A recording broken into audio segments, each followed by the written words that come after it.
this one was made of wood. And the problem with wooden structures is they begin to disintegrate when exposed to extreme weather conditions over a prolonged amount of time.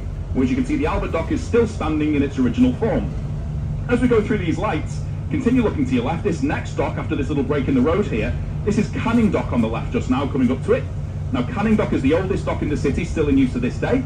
Dates back to the 1730s. Look above water level. Can you see where it consists of red sandstone brick? Now, Liverpool did used to have a castle. The castle was torn down in the 1720s.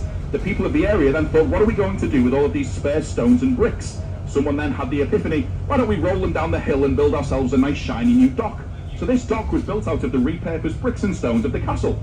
We'll pass the location of where the castle used to stand in a few minutes' time. Straight ahead of us, on the left-hand side, you will see the Three Graces, these three magnificent buildings which grace the waterfront of the city. The third one along, the one with the liver bird at the top of it, that of course is the Royal Liver Building. Now the Royal Liver Building is the most beautiful and iconic building in all of Merseyside, just after Goodison Park of course.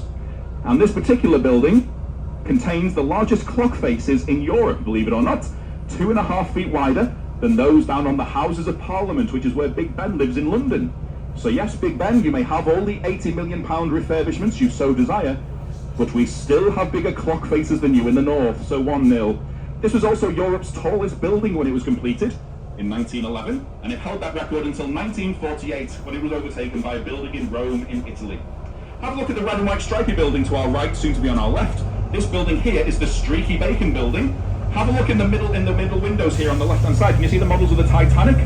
This is the former headquarters of White Star Shipping Line. So it's in that very building that we just passed just behind us now, in which the Titanic was designed and registered. So that's why Liverpool was written on the stern of the ship. So it was all designed in that building, and then it was constructed in Belfast. It was supposed to visit Liverpool when it departed Belfast, but due to poor weather conditions, it had to abandon those plans and head straight on down to Southampton instead. In fact, all of the food that was on board the Titanic was stored in this building here. But because it was no longer visiting Liverpool, they had to arrange a last-minute train to come all the way down and take it there instead.